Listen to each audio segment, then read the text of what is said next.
Boat number 9. 6 a.m. to mga beshi from Bacolod City and pupunta kami sa Lackawan Island.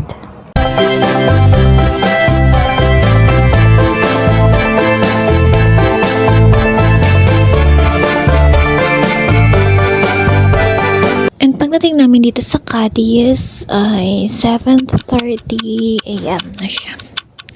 So, andito muna kami sa mainland terminal. Parang pier siya. Kung saan magbabayad ka ng ticket papunta sa island. And may mga souvenirs na rin nagtitinda. Mahaba yan, marami yan dun, diretso yan. And ako naman is busy namimili ng mga keychain and souvenirs. And birthday nga pala ni Ate Ann sa araw na to. So, happy birthday, Ate Ann! And ito yung souvenir na binili ko. Alam niyo naman, ang hilig ko sa keychain. Basta may souvenir ako sa lugar, bibili ako ng keychain. So mga beshi, after namin nagbayad ng ticket, lalakad na kami dito sa Cadiz Viejo Port. Pupunta kami sa pinakadulo kasi andun yung boat na sasakyan namin papunta sa Lackawan Island.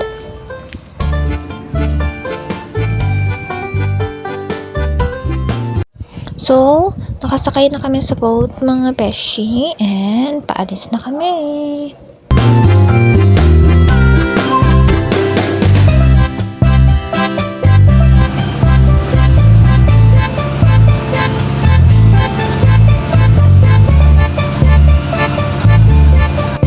So, ito na mga beshi, tanaw na namin ang island dahil nakita namin yung mahabang bridge. So mga beshi, andito na tayo sa Lackawan Island and ito yung tinatawag na Lackawan Island Bridge. Hindi lang siya sa picture maganda mga beshi, ang ganda rin niya sa personal. So ang ganda dito mag-video and mag-picture.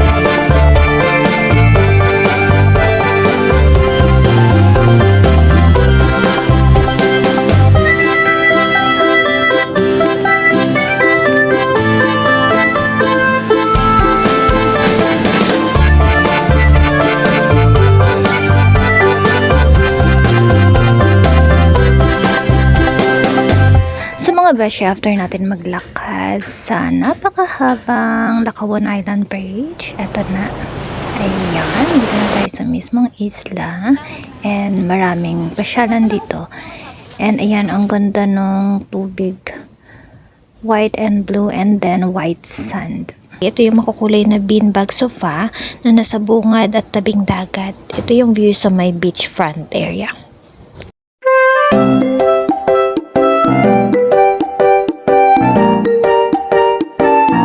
And ito na nga, dito kami sa my family cottage which is kasya hanggang 10 na tao.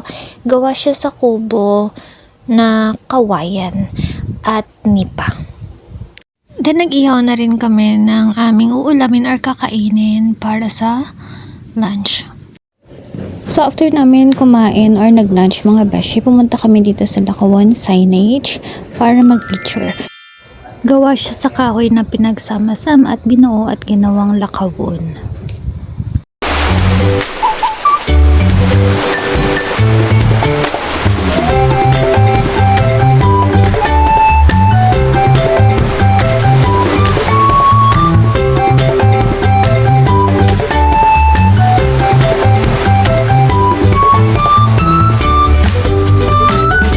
Beshi, ang tinatawag nilang beach swing na gawa sa kahoy. So, ang ganda rin magduyan dyan. Pero, ang ma-advise ko lang is magduyan kayo dyan pag medyo pahapon na like 5 p.m. or 4 p.m. ganun para hindi siya mainit. Ito naman ang bamboo A-frame photo spot o triangle bamboo. Ito naman beshi ang umbrella hut. So open siya na cottage. Pwede ka dyan magstay if ever na gusto mo magmuni-muni, mag-relax. And maganda rin siya for pictures and video. Ito naman beshi yung harapan ng waiting area. So nag-aantay kami ng boat papunta sa Tauhai floating bar. So dito muna kami nagstay and then enjoy muna. Yan.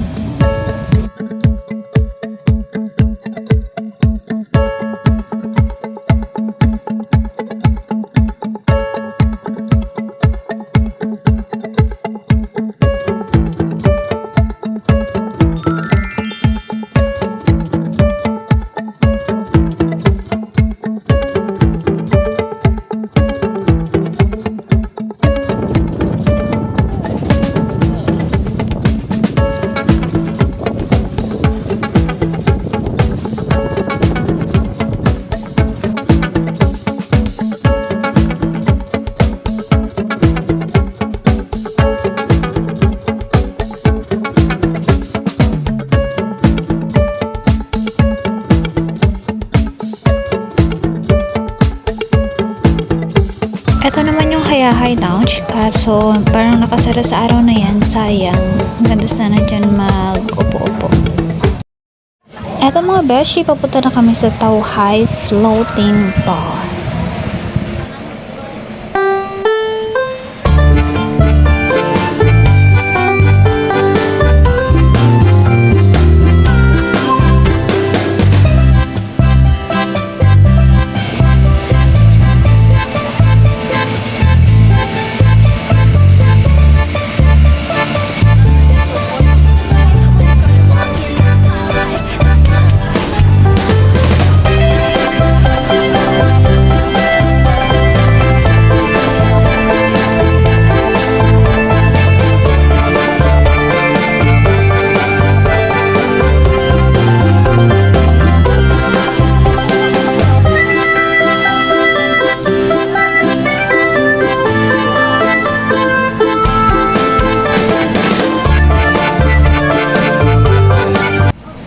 Beshi, ito yung nagustuhan ko sa lahat kasi ang ganda mag-picture dito, lalo yung background na higaan na striped blue and white.